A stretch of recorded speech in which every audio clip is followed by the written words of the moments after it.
Mais nous savons qu'à ce moment, Lysimak a épousé une princesse thrace, peut-être la fille de Cétès.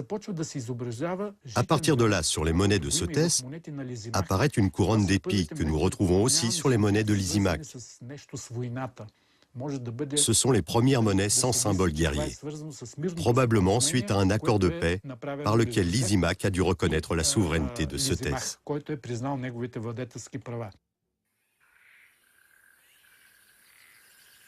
D'autres informations précieuses sur le règne de Cétès sont englouties par ce barrage, la première grande construction de la Bulgarie communiste. Durant les travaux, les ouvriers mettent à jour les vestiges d'une grande ville thrace.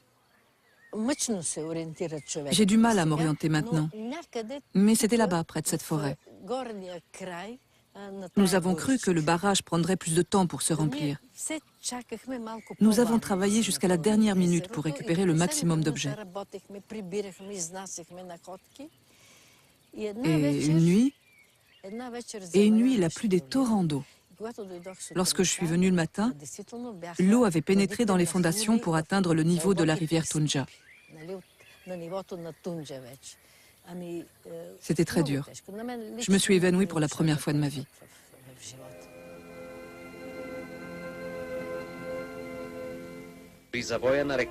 Dans une boucle de la rivière Tunja, dans la région de Kazanlak, après 7 ans de recherche, les archéologues ont exhumé les vestiges de Setopolis. Cétès et Lysimak ont probablement dû conclure un accord de paix. Suite à quoi, à ce moment-là, Cétès a bâti sa capitale.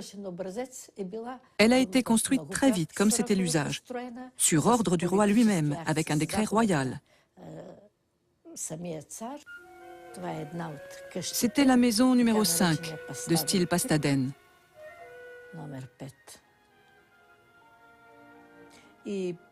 La superficie des maisons était assez grande, 350 à 400 mètres carrés. Il y avait une baignoire, donc l'hygiène était d'un bon niveau. On a retrouvé des canalisations et tout un système de distribution d'eau.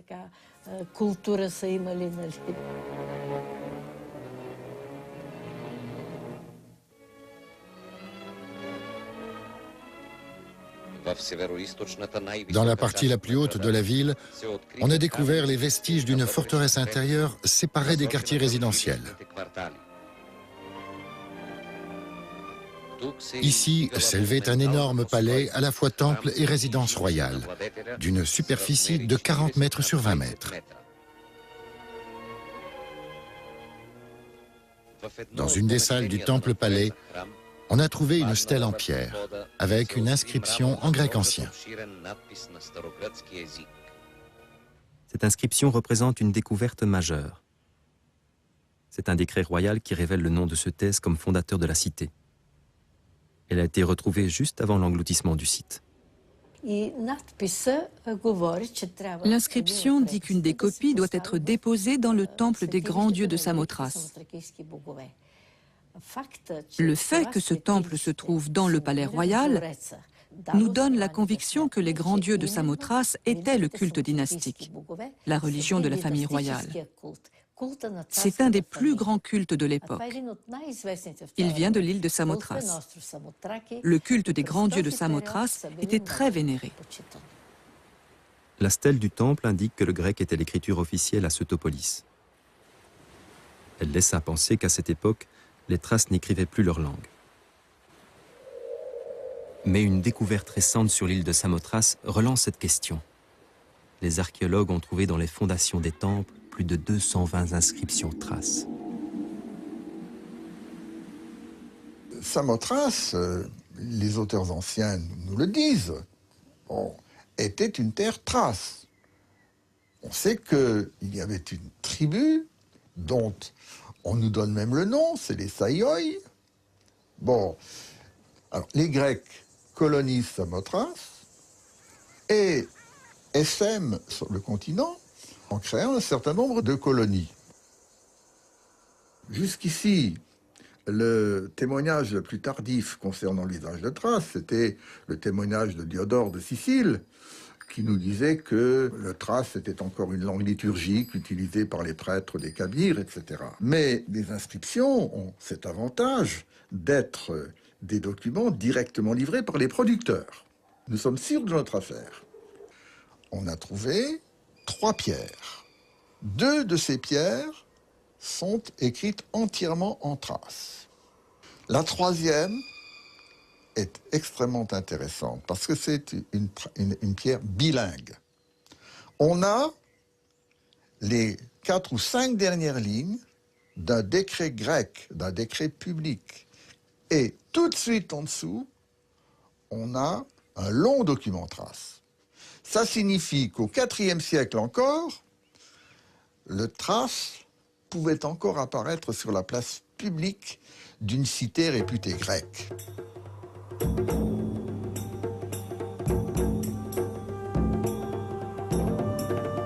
Pourquoi, à la même époque, dans le palais de Cétès, écrivait-on en grec?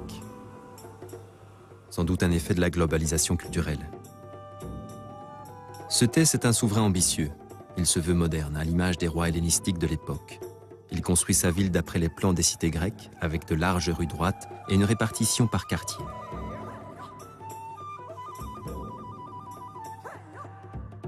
Sa tête de bronze est remarquable par la force de son expression. Elle évoque l'école de Lysippe, statuaire d'Alexandre le Grand. Ironie de l'histoire, aucune sculpture en bronze d'Alexandre n'a été retrouvée, alors que celle de Cétès, le roi méconnu, nous regarde.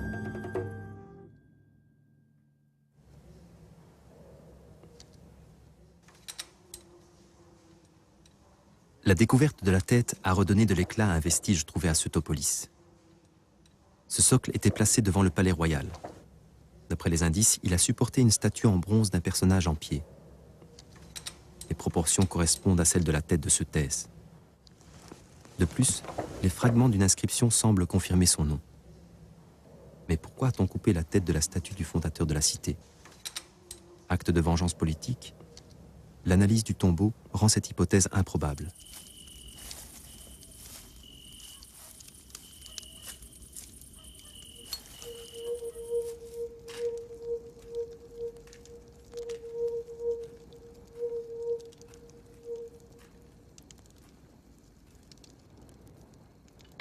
Cétès a laissé des signes contradictoires. Il a construit une cité moderne, fait appel à des artistes novateurs. Par contre, sa sépulture reste très archaïque. Mais il n'est pas décoré. Il semble, non? Il n'a aucune décoration. Non. C'est une construction absolument extraordinaire. C'est curieux. Oui, ici on montre quelque chose absolument extraordinaire. Je me fais quelque chose comme ça. Il existe des tombeaux du type macédonien connu, mais pas de ces dimensions-là. Même le tombeau de Philippe, c'est la moitié de ça. Mais ce n'est pas un monument pharaonique. Ici, on se trouve devant un monument presque pharaonique. Le tombeau de Cétès est construit en granit, alors qu'un matériau de construction plus maniable venait d'être inventé à Setopolis.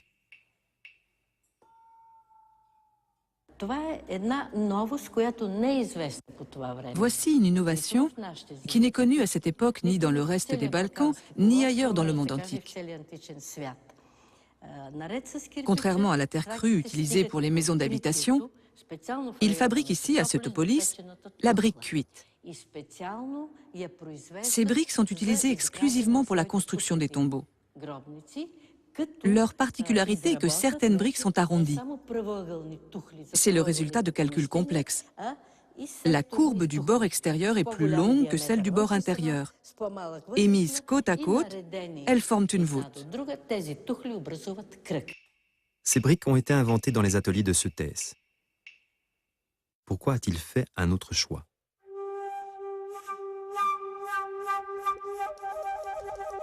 Derrière l'envie d'innovation, on devine un personnage complexe, contradictoire et fidèle aux traditions. Avant la récente découverte de sa sépulture, les historiens pensaient qu'il avait été enterré dans un tombeau voisin, celui de Kazanlak. C'est une construction en briques plus moderne, dont les fresques correspondaient davantage à l'esprit de la ville. Les archéologues avaient associé ces scènes de combat à la bataille décisive de Cétès contre Lysimaque, le Macédonien.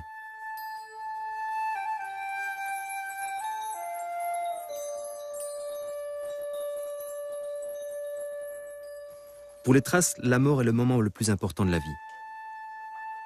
L'historien grec Hérodote en témoigne. Ils enterrent leurs défunts avec la plus grande joie.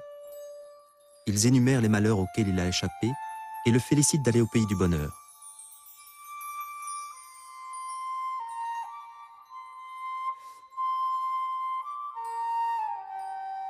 Une inscription fragmentaire a longtemps intrigué les historiens.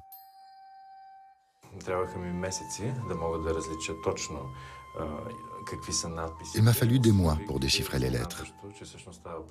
J'ai réalisé avec surprise qu'il y avait 2 inscriptions.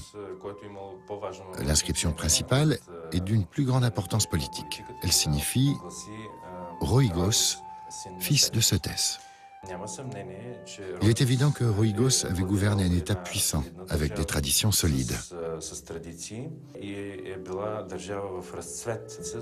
C'était un État florissant. Il semble qu'à Sotopolis, il y avait beaucoup d'ateliers et un vivier d'artistes, d'architectes, de décorateurs, de sculpteurs, de peintres, de musiciens.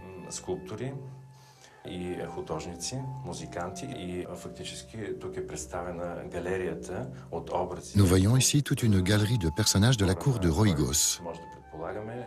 Et je suppose que la cour de Cétès ressemblait aussi à ça.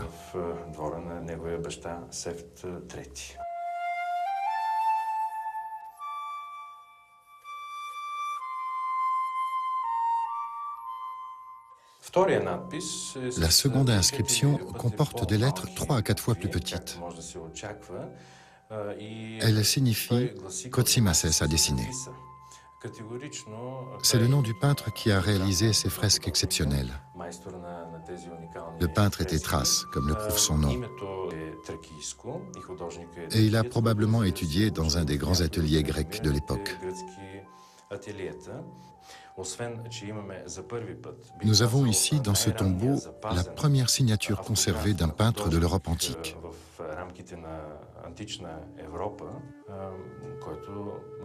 Il l'a apposée sur ce mur, dont les fresques étaient l'apogée, le couronnement de son œuvre.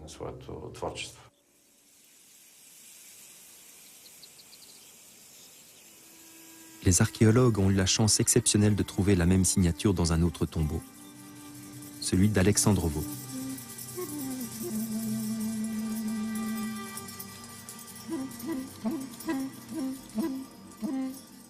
Sur le mur central de la chambre funéraire figure le même nom, Kotzimasès, accompagné du surnom Chrestos, le meilleur.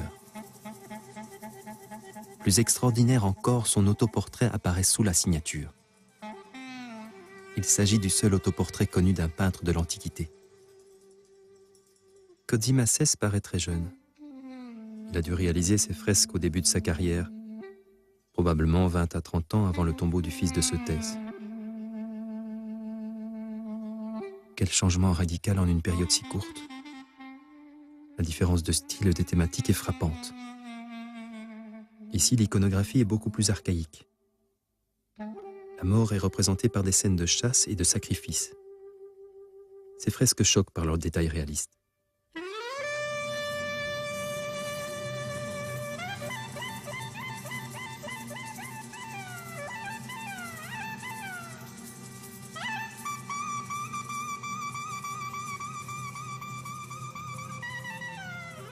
Un personnage nu mène la chasse. Il lève le labris, une hache sacrée, au-dessus de sa tête. Il ne correspond à aucun critère de beauté de l'Antiquité et il n'a aucun équivalent dans l'iconographie de l'époque.